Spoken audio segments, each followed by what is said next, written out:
Hey folks, it's Sam, and I'm making this quick video to continue with the intense week that we have. And you see, it says up here, overcoming difficulty. Um, this week, the moon is passing through this difficult section of the sky, and I wanted to just kind of double down back a little bit on the difficult aspects of life as we see them through astrology, and again, overcoming difficulty. Now, when we think about the concept of difficulty, it doesn't mean it destroys us or that it's just bad, right? Even difficulty isn't bad. For example, it makes you stronger. And the planets Mars, Saturn, and also the lunar nodes are the ones that generally present difficult themes in our life. But those themes make us stronger. They make us more, and the strength and will are related to Mars. The perseverance and um, level of commitment are related to Saturn, and then the capacity to think outside of the box are related to the lunar nodes. And so right now we have quite a bit of those energies that we're contending with, including that the moon is going to be going through the sign of Scorpio, which is ruled by Mars. Mars is also retrograde up here in Cancer, and also the planet Venus, which is connected to other people, is going to be connected to Saturn. And then as we get into next year, we're going to have a Saturn Rahu conjunction. 2025, the year ahead has quite a bit of a lot of ominous looking features to it. And one of the things that I'm doing right now, also, as you're seeing this, is I'm putting together a free class for everyone to gather and connect for 2025. As it says here, thanks for all you do, accept my gift of gratitude. You can go and register for this free class that'll be December 29th at 11 a.m. Of course, if you're seeing this afterward, then it's not going to be available. I might do another one though, so keep on the lookout for it. As it says, thrive in 2025. That's my motto. And this live free class, I'll be sharing advice, practices, and coping strategies for the year ahead. So not only will you survive, but thrive as well. Now more than ever, we're on the brink of big changes. And for many of us, we're restless and anxious about them. And, like I said, Mars in Cancer, Gemini, and Mars in Cancer and Gemini until June. This Pisces pileup that's going to happen in March. That's going to be really big. Then Saturn also moves into Pisces. Saturn and Rahu are joined. There's going to be some pretty intense, cultural shifts that are going to happen, even around things, I have a feeling, with global events, perhaps even like another type of perhaps pandemic or event similar to that, hopefully not at the same scale, but at least these types of intense and perhaps scary things that are going to be happening. Also 3 Mercury retrograde cycles. So again, I'm going to be talking about those things, and you can just register. I have the link here. In fact, the link I did put together a link, says astrologyisreal.com. This is a vanity URL that I just pointed here. And again, as it says, I've been meditating since 1983 and doing astrology professionally since 2003. So intense astrology years are nothing new to me. I've been navigating them for decades. So this is what I'm also letting you know about as I talk about this week. And again, this is, an intense week that we have. I'm actually releasing this on December 26th when the moon is still going through Libra again. But then the 27, 28, and 29, the moon goes through Scorpio. Again, 27, 28, 29, that also includes over the weekend. And as I say, this class will be on the 29th. The moon will be moving at the end of Scorpio and then into Sagittarius at that time. And again, this is 11 a.m. Pacific time. You can just go there and register, watch the video overview that I gave on that page. But so again, this intense week of the moon going through these signs that are ruled by Mars. And again, also Venus is going to now link up with Saturn. And then we're going to have Saturn Rahu next year. So, why are these planets, as it says here, overcoming difficulty? Mars, Saturn, Rahu, Ketu. This is a screenshot from a video on the YouTube channel. This is the YouTube channel here where I have this video. Vedic Astrology and Overcoming Difficulty with Mars, Saturn, Rahu, and Ketu. So that's on the YouTube channel that you're looking at now. You can find that there. And again, these energies can be difficult even when we have the moon going through, like it says here, as you can see on this chart. Moon and Mercury will be going through this sign ruled by Mars. So it says strength and will, right? So again, in this longer video that I have on YouTube, I explain how those things work. Mars gives that strength to face our challenges head on and to do the things we know are right. And we're always being challenged to slide on our principles. And instead of doing the things that we know are right, we do the things that are easy. Have you ever heard the saying, well, do you want to be right or do you want to be happy? Do you want to be right or do you want to be happy? Right? It's a good question. And in fact, the answer is there are times when we want to be right and there are times when we want to be happy. And the times when we want to be happy are when we're involved in the Venus things. The Venus is the part of you that wants to be happy. The Mars is the part of you that wants to be right. And they're different. So you can't, if you just live your life trying to be happy, you're going to be unhappy. And the strength of Mars is going to have to come and enact some discipline, right? So Mars is where we're willing to do what we know is right, not just what makes us happy. For example, right? And again, in this full video on YouTube, I explain those things as it relates to what we're talking about here with this Mercury and Moon going through Scorpio, and also with this Mars up here in Cancer. Again, the reason Mars can bring this, especially a kind of emotional frustration, is because the emotions are not right. They're not things that are right. Our feelings, how we feel, isn't something where we can say, well, that's not right. If we feel it, we feel it, and we just have to deal with the feeling. And again, Mars wants things to be right. So this is why Scorpio can create, quite a bit of emotional restlessness and agitation, because even just within ourselves, there's an inner conflict, even within just that sign of Scorpio, especially. Because again, Scorpio is a sign of emotion, and emotions in themselves are never, quote, right. They don't make us feel strong, at least in the moment.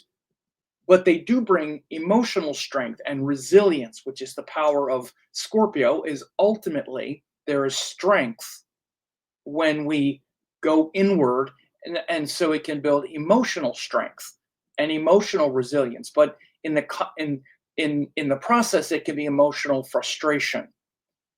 So again, I encourage you to watch that full video on YouTube, and I'll have a link to it. But then there's also Saturn, which is obviously a very important planet, both now, because Saturn is also aspecting this Moon and Mars as it goes through Scorpio. Saturn aspects the 10th house from itself.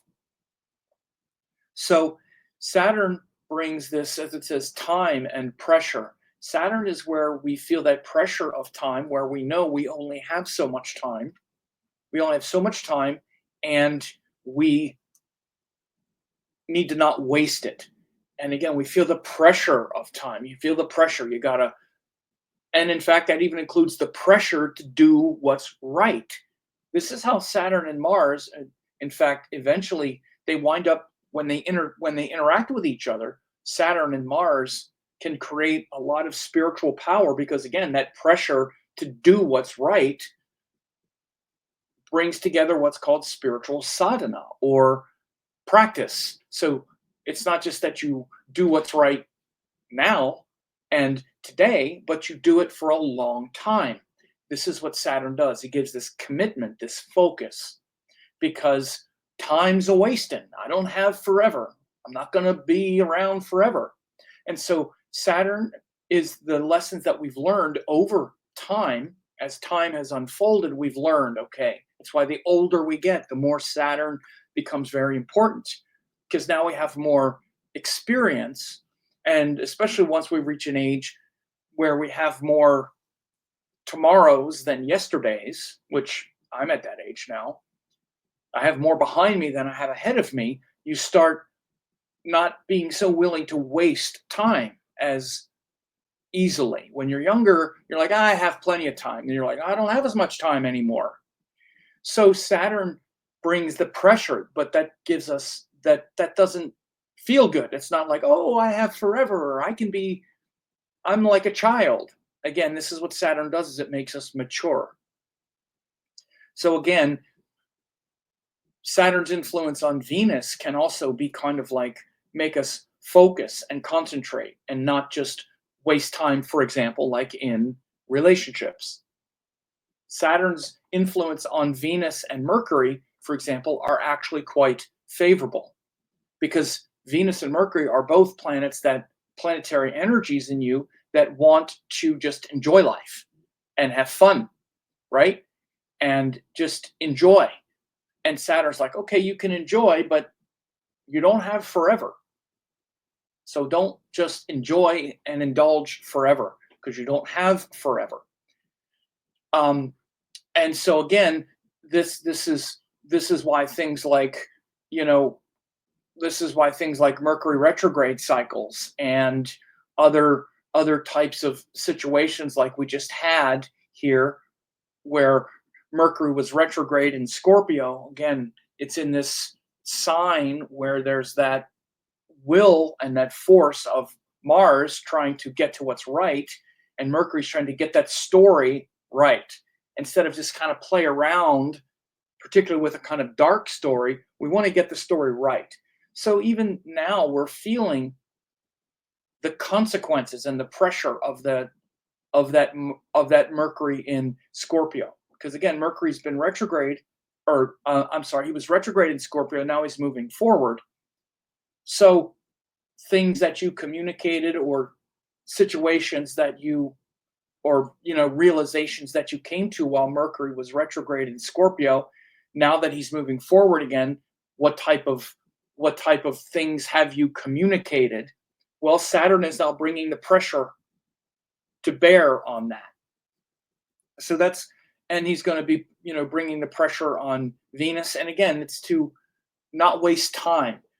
So for example, with Venus, we can waste a lot of time because we want to feel good. We want to connect.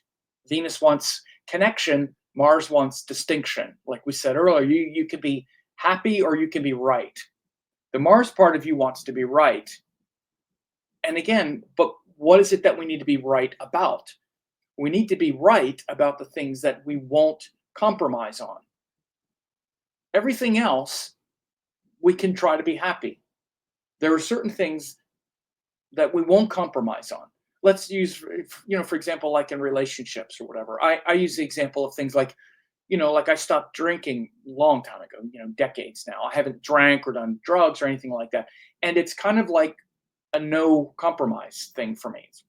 It's why it's hard to have it's why it's hard to have partners too, because most people drink a little bit, but I don't, and I don't want to be in a relationship with someone who drinks. It's not because I think they're bad people, but I just don't like being around people who have been drinking, and their personality changes. It does a certain thing to you. So anyway, I'm willing to break connection and be alone. I'd rather be alone than have that.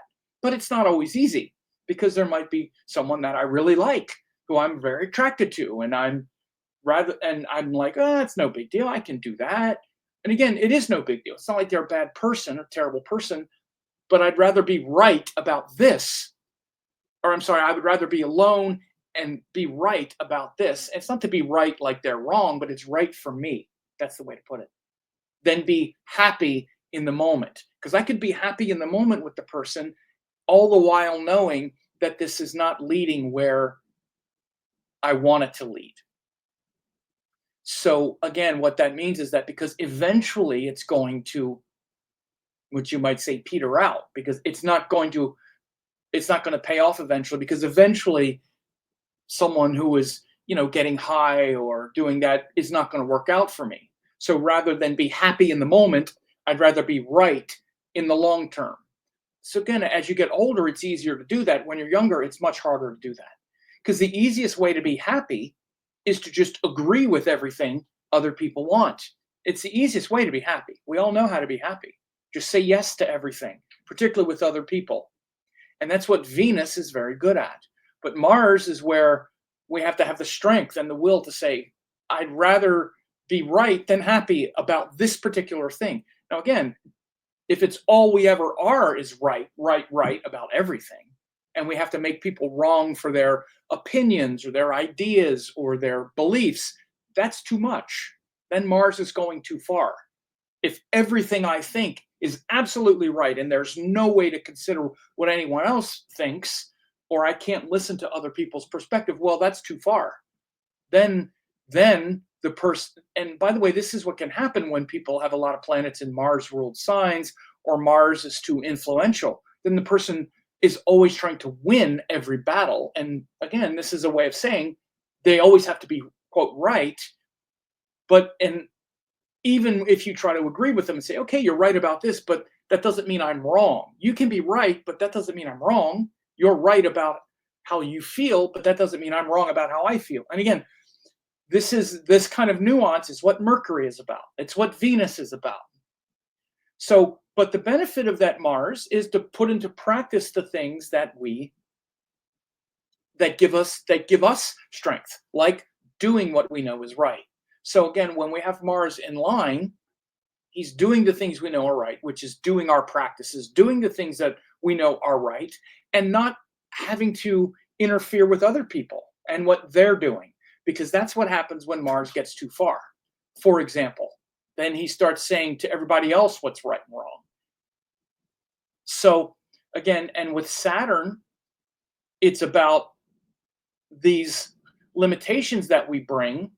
And again, he's also, again, it's similar but different. Mars is very much in the moment. Saturn is in the long term. Saturn is like, I'm not going to make a plan. I would rather be alone than make a plan, knowing where this is going, knowing where that thing is going. So when I even talked about like relationship or something like that, Saturn is the thing that allows us to learn over time. When we're younger, like I said, it's harder to make those decisions and to cut those things off because we haven't done it yet. We have to learn, okay, that trade-off wasn't worth it.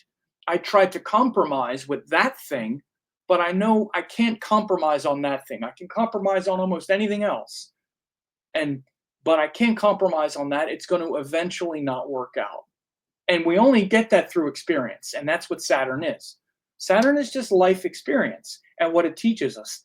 And frankly, what it's supposed to teach us is the thing that I'm saying right now. And that's, we're supposed to be comfortable with the fact that we're alone. That's not a terrible thing. The more we can embrace our solitude and stillness as the truth of existence, then everyone we invite into our life is an invitation. It's an invitation to share, etc. It's not a sort of desperate clinging so that we can avoid the pressure of time and try to stay childish and naive about where life is going, because we're getting older. Again, at some point we have more tomorrows, or we have more yesterdays than tomorrows, and it doesn't feel so good. So again, Saturn is that awareness. And so Mars and Saturn really work together. Rahu and Ketu are more about anxiety, future anxiety, past anxiety. So this week, the rest of this week, you see, the moon goes through this section, and particularly on